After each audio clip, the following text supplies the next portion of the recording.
One, two, three. Hawak mo ang beat, hawak mo ang gabi. Ito na si Ate Mayla.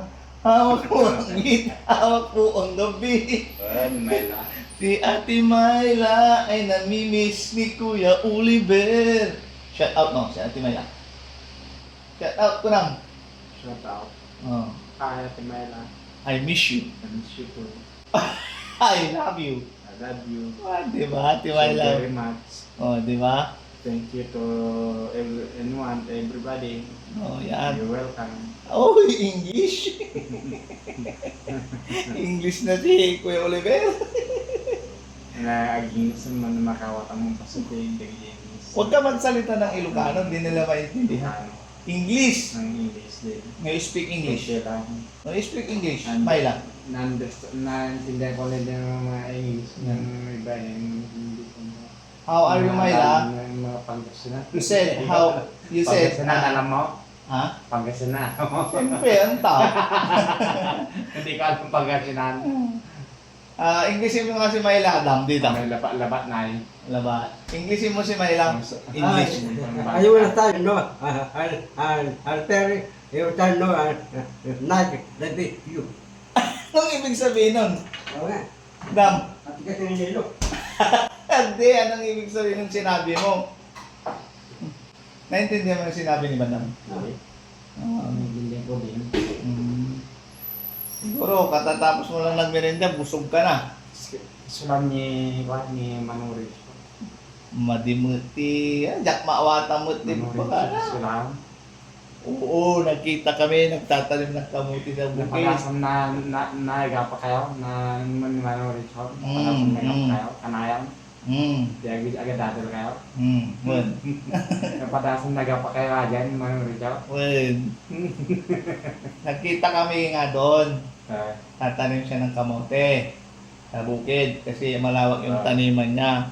Dinalaan siya ng balon ni ng baon Ni Pakadan. ni anak niya ni Ate Mayla. Kuna I miss you, Mayla. Pero Ate Mayla, pasensya ka na. Si Kuya Oliver ngayon, meron na siyang Ate Nida. Hindi ko alam ng nida. May lang alam ko. Nagdi-deny. May lang alam. Mayla, porkit mapapanood ni Mayla May lang alam. Mamaya mapapanood ni Ate Nida to, magtatampo sa'yo. Magtatampo yung Kuya Oliver. Si Dita, tayo pupunta yun. Tatampo to yun. Tatampo daw. Di ba, Dam? Oo. Usapin mo nga dito si Ate Nida, Dam. Lika dito. Kasi ayaw na ni Oliver. Sabihin mo. Dita, gusto ni Eleven Dita, ako pili mo, Dita. Pasti ti Eleven, kanan. Dita, akin ka lang. Busted daw si Kuya Oliver. Oo. Kanya ka lang. Oo. Ako. Yeah. Sa akin. Ako! Sabi mo kanina, ayaw mo na kay Ate Nida. Ngayon, ako ka mo. Meron naman ako. Sino? Si Mayla. Mayla daw, Dam. Oo. Oh, kaya kay Bandam na si Ate Nida. Takot si Bandang tayo, si Dita. Ah. Di ba? Ibibigay mo na si Ate Nida kay Bandam. Ano, bibig mo tayo? Para meron ako. Di ba? Si Dita tayo. Takin na. Kay Bandam na kasi ayaw mo naman na. Oo. Kay bayan mo na kay Bandam. Oo. Siya na mag-aalaga. Ako ang alaga. Ilipin na. Si Timalda tayo ilipin na. Ano, tanggapin mo hindi? Tanggapin mo. Gusto mo sa akin si Mayla. Yes, tayo Maylot. Tayo si Mayla, tayo si Dita. Si Nida sa'yo. Oo. Pero ikaw, Mayla, si Ate Nida, Hindi ko naman meron. ayaw mo na. Bakit anong inayawan mo kay Ate Nida? Dati binibigyan mo ng bulaklak kakaki. Wala din akong kilalang nito. Nagdi-deny ka talaga. Nagdi-deny ka talaga. Dati gustong gusto mo si Ate Nida. Ngayon, Si Manong Renzo, kakilala mo? Puro anong Rinso naman sinasabi mo. Hindi niya kilala. Hindi niya kilala kasi biyanan mo yun. Yan. Di ba tatay ni ano yun, Ate Mayla? Oh, di ba? Oh. Ano yun? Tatay ni Ate Mayla. Ngayon, hindi na daw kilala Boss GB si Ate Nida, sabi niya. Oh, nagdi-deny ka. Wari ka lang, no? Umari ka lang. Anong ginawa mo maghapon? Anong ginawa mo maghapon po, di ba? Yung matrabaho, yung ginagawa mo. Anong ginawa mo? Pinakain mo yung mga aso? Ako pinakain namin. Pinaliguan mo? Mga kababayan, sisipag na nila. Meron akong binigay na assignment sa kanila na araw-araw paliguan yung mga aso. Sama si Bandam, syempre. Siyempre, naka-assist din si Ate Peggy na kung ano yung dapat gawin para meron silang gawain araw-araw. Kasi kung kain tulog lang ang gagawin, baka puputok yung tiyan ni Bandam at saka si Oliver. Di ba? Mahirap yun, Oliver. Pag pumutok yung tiyan mo, Bundat. buntat. Gusto mo ba yun? Pagkakaya mo si Boss GB, gaganyan-ganyan. Malit din ng Maliit pa ba yan? Maliit pa pero malaki na yan. Ilang buwan na ba yan, Kuya Oliver? Hindi, Elipe, para ka buntis eh. Oh, buntis. Sabi ni Bandang, para ka raw buntis. Ako dahil lang ako eh. Sige nga, Bandang, upo ka nga dito kung sino yung mas malaki sa Tingnan inyong pa dalawa. nga natin Bandang, sino mas malaki. mas malaki naman sa kanya. Oo, bundat. Palakihan na kayo ng tiyan. Grabe tiyan ni Bandang. Parehas bundat Oh, dahil mo, nalupit sa akin. Yung tayo ko, diet lang, tantaman lang. Bandang, inaharang ko na yung mga pupunta dito. Ha? Inaharang ko na, di ko na pinapunta. Inarang mo, di mo punta. Oo. Alam ito. Sabi, kailangan namin talagang dalhin si Bandam eh. Sabi ko, wag. Mamakaawa si Bandam na wag minarokunin. Sabi ko, Oh, basta sila. Nakiusap ako. tas, Kasi masipag naman si Bandam, nakikinig din naman sa mga utos ako. iti Dondo,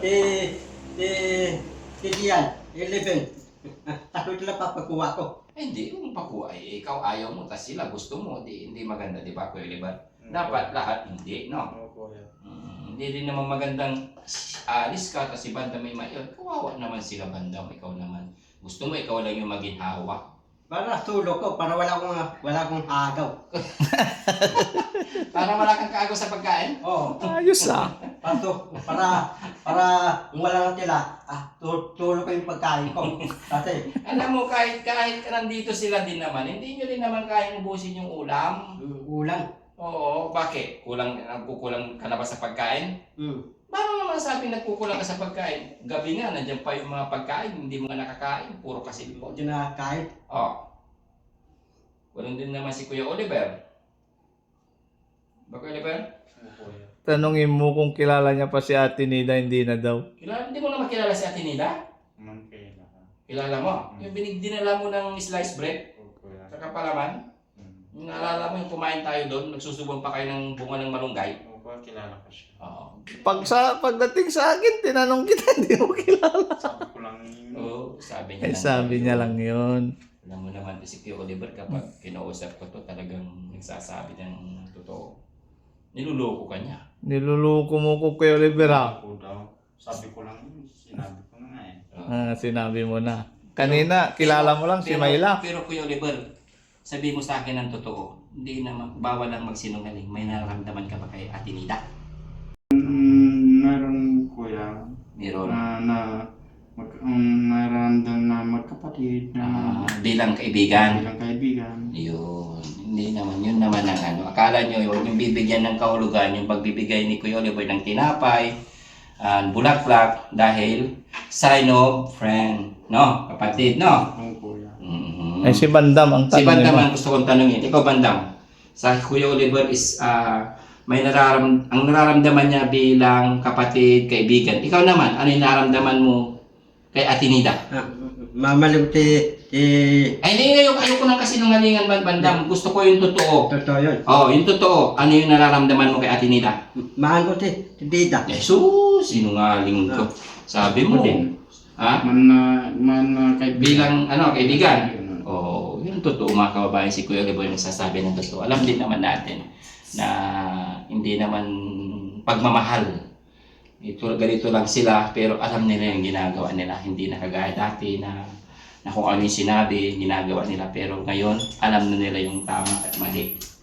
Bilang, gaya ng sabi ni Kuya Oliver, bilang kapatid, kaibigan. Sa mga nagsasabi na hindi pa pwede, ayan, mga kababayan, talagang totoo na hindi pwede. Parang ano lang, pangkatuwaan, tinitignan namin kung sila ba ay doon natin kasi makikita mga kababayan kung may pagbabago. Gaya ng sabi ni Kuya Oliver, bilang kapatid. Si Bandam, ganun din naman. Alam din naman ni Bandam na si Ate Nida is may kapansanan, di ba? Oo. Oh. Bakit? Mamahalin mo ba si Ate Nida? Hindi ka matino eh. Oo. Kung sabihin niya hindi man mayroon siyang kapansanan. Na May tatik eh. May tatik na isip yun. Hindi walang Ay, sakit, wala. walang sakit sa isip, may kapansanan. Oo. Oo, ganun ang sabi kasi. Nangangagat ka eh. Hindi maganda, nangangagat daw. Ganun lang talaga kasi mayroon siyang nararamdaman. Oo. Kailangan nating, ano dapat natin gawin para kay Ate Nida? Sana, Damayan natin. damayan natin Oo. pamatay si Dita. Oo, alagaan, di ba? Ipakita natin sa kanya yung pagmamahal bilang isang kapatid, kaibigan. Kapatid, tabigan.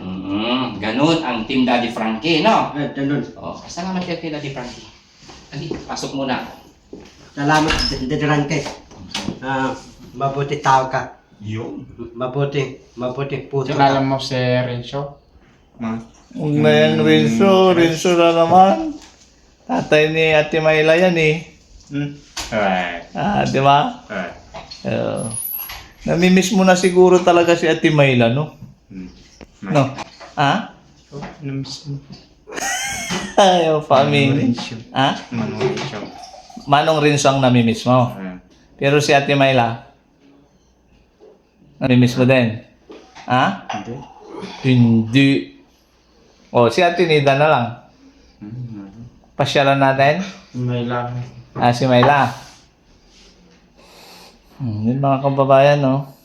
Tamang kwentuhan lang kami ni Labandam, Kuya Oliver, tsaka ni Boss JB. Kararating lang kasi po namin. Galing misyon. Ito, katatapos lang din nila magmerenda ng mag-BFF na to. Ang sarap ng tinginan, killer eye. Uy. Talagang BFF tong dalawa na to.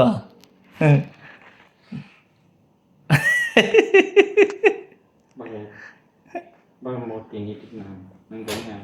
Ah, Bakit mo tinigil ng ganyan? para kang apusyap eh.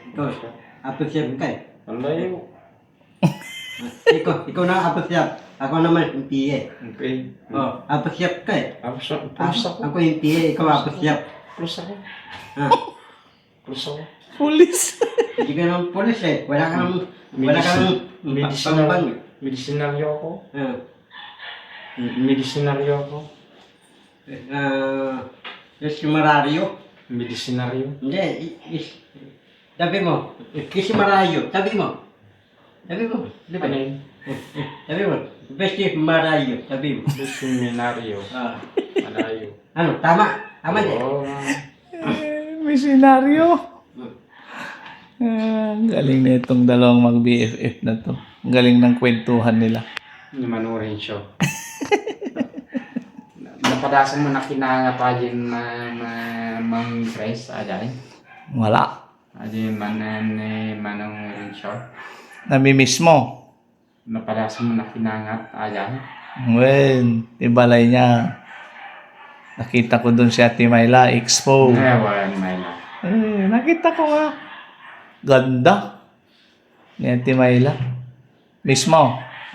Napadasan mo na kinangat ayan. Manong rin siya. Kumusta kita? Kinangat aday. Tagalog Naginangat kayo mo tayo ni manong rin siya aday. Ben. Sabihin ko, miss mo. Sige. Pag pumasyal tayo doon, pasyalan mo sa bahay nila. Ayaw mo naman. Help you. Ha? Okay.